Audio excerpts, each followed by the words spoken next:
మన United originals ఒక్క video release అవడానికి చాలా మంది ఆర్టిస్టులు editing, animation, voice over, content writing మరియు ట్రాన్స్లేషన్ టీమ్స్ వర్క్ చేస్తున్నారు. మీరు మా కష్టాన్ని గుర్తించి మరింత క్వాలిటీ వీడియోస్ పొందేందుకు మమ్మల్ని phone pay, Google pay, bank details ద్వారా మీ సపోర్ట్ ని తెలియజేస్తారని ఆశిస్తున్నాం. Thank you.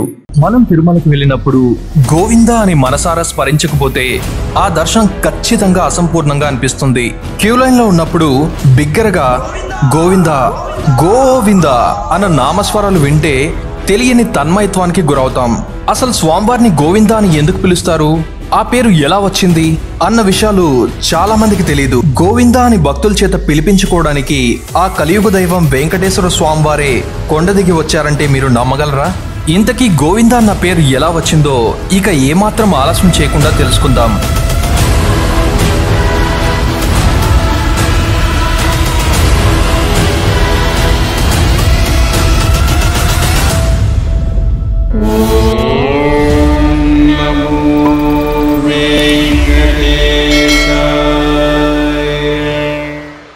మీరు ఎంతగానో సపోర్ట్ చేసిన ఫైన్ షెల్టర్ ఇప్పుడు 10K సబ్స్క్రైబర్స్ రీచ్ అవడంతో పాటు fine shelter franchisees Tirupati, Srikalahasti, నెల్లూరులో కూడా సక్సెస్ఫుల్ గా రన్ అవుతున్నందున ఫైన్ షెల్టర్ వారు మీకు 12,500 రూపీస్ వర్త్ కలిగిన సిల్వర్ అష్టలక్ష్మి కలశాన్ని గివ్ అవేగా ఇస్తున్నారు.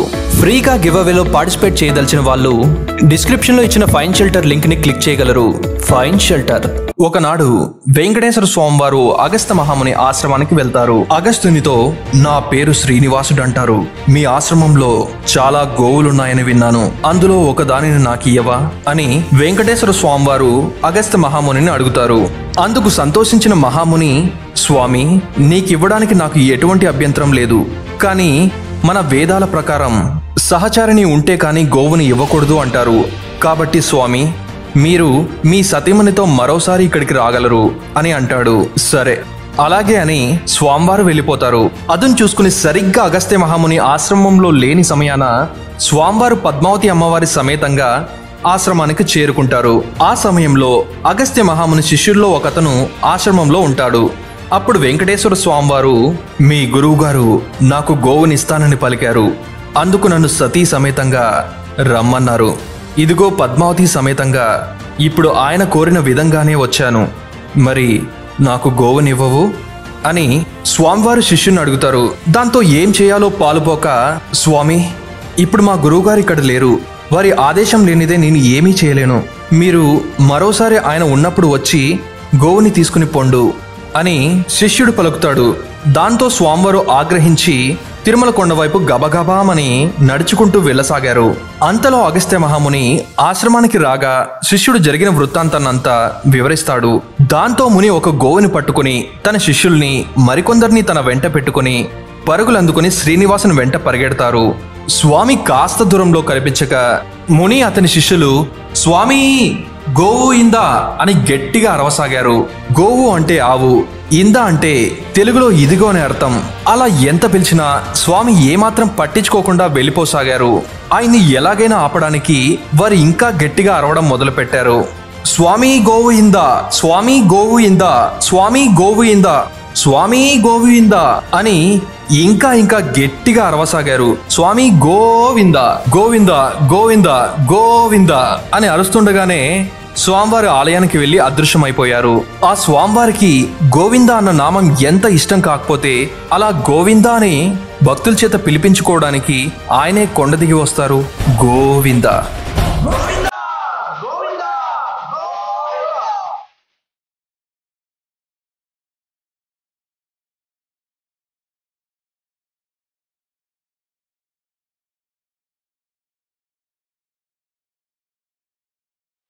ఇక ద్వాపర యుగంలో దేవతలకు అధిపతైన ఇంద్రుని సంతృప్తి పరచడానికి గోకులంలోని ప్రజలు ఇంద్రుని కోసం పూజలు నిర్వహించేవారు. అయితే అప్పుడు చిన్ని కృష్ణుడు వారితో, మనం గోపాలులం, మనకి జీవనాధారమైన గోవుల్ని పూజించాలి కానీ ఇంద్రునికి పూజలెందుకు అని చెప్పగా గోకులంలోని ప్రజలందరూ గోవుల్ని పూజించడం మొదలుపెట్టారు. దాంతో కోపంతో రగిలిపోయిన ఇంద్రుడు భీకరమైన ఉరుములు, మెరుపులతో కూడిన వర్షాలను కురిపించసాగాడు. ఒక్కసారిగా గోకులంలోని ప్రజలు భయభ్రాంతులకు గురయ్యారు. ఆ వర్షపు దాటికి చెట్లు వేర్లతో సహా ఊడిపోయి నేల కొరిగాయి. ఆ ఉరుములు మెరుపులకి ప్రజలు, గోవులు, మిగిలిన జంతువులు హడలెత్తిపోయాయి.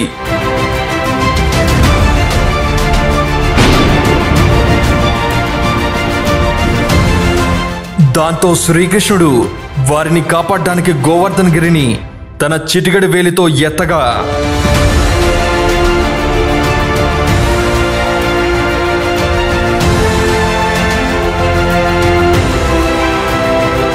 గోపబాలరు, గోపకాంతలు, వృద్ధులు, గోవులు, మిగిలిన పశు పక్షాదులు ఆ గోవర్ధనగిరి కిందకు చేరుకుంటాయి. దాంతో కోపంతో మరింత రెచ్చిపోయిన ఇంద్రుడు ఆ వర్షాలను ఎడతెరిపి లేకుండా కురిపిస్తూనే వచ్చాడు. అలా 7 రాత్రులు 7 పగళ్ళు వర్షం కురుస్తూనే ఉంది. కానీ కేవలం 7 ఏళ్ల వయసున్న కృష్ణుడు ఏమాత్రం కదలకుండా గోకులంలోని ప్రజల కోసం, పశు పక్షాదుల కోసం ఆ 7 రోజులు చిరునవ్వుతో ఆ గోవర్ధనగిరిని మోస్తాడు. చివరికిక మేఘాలు వర్షించడానికి కూడా నీరు లేకపోవడంతో దాంతో భయంకరమైన వర్షాలు, ఉరుములు, మెరుపులు తగ్గుతాయి. దాంతో ఇంద్రునికి ఆ గోవర్ధనగిరిని ఎత్తుకొని నిల్చున్నది ఆ పరమాత్ముడని అర్థమవుతుంది. ఆ సమయంలో ఒక ఆవు తన లేగదూడల్ని కాపాడిన కృతజ్ఞతతో చిన్ని కృష్ణుడికి క్షీరాభిషేకం చేస్తుంది. గర్వం తగ్గిన ఇంద్రుడు చిన్ని కృష్ణుడికి నమస్కరించి, నేను దేవతలకు మాత్రమే అధిపతిని, కానీ మీరు ఆ గోవులకు కూడా అధిపతులు, కాబట్టి ఇప్పటి నుండి మీరు గోవింద అన్న నామంతో ప్రేమగా పిలువబడతారు అని ఇంద్రుడు అంటాడు.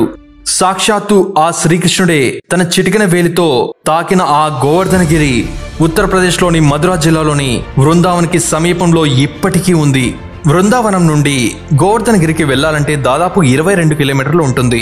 ఆ మహోన్నతమైన గిరిపైన ఎందరో ఋషులు, సన్యాసులు జపాలు, ధ్యానాలు చేస్తుంటారు. ఆ గోవర్ధనగిరికి ప్రదక్షిణలు చేయడానికి భక్తులు ఎంతో ఉత్సాహపడుతుంటారు. ఒక్కసారి ఆ గోవర్ధనగిరిని తిరిగి రావాలంటే దాదాపు 11 కిలోమీటర్లు తిరిగి రావాల్సి ఉంటుంది. అంటే దాన్ని బట్టి మనం అర్థం చేసుకోవచ్చు ఆ చిన్ని కృష్ణుడు ఎంత పెద్ద గిరిని ఎత్తి ఆ గోకులంలోని ప్రజలను కాపాడాడో అని. మీరు కూడా ఎప్పుడైనా ఉత్తరప్రదేశ్కి వెళ్ళి ఆ పవిత్రమైన గోవర్ధనగిరిని దర్శించండి. సో ఫ్రెండ్స్, చూశారు కదా, తనకి ఎంతో ఇష్టమైన గోవిందనామం తన భక్తుల చేత పిలిపించుకోవడానికి ఆ స్వామివారే కొండ దిగి వచ్చారు. గోవింద అని పిలిస్తే పలికేది వెంకటేశ్వర స్వామివారు మాత్రమే కాదు, కృష్ణ రూపంలో ఉండే ఆ శ్రీ మహావిష్ణువు కూడా. నమ్మకంతో గోవిందనామాన్ని ఎప్పుడూ మనసులో స్మరిస్తూ ఉంటే ఆ స్వామివారు మనకొచ్చే ప్రతి కష్టం నుంచి గట్టెక్కిస్తారు. గోవింద గోవింద.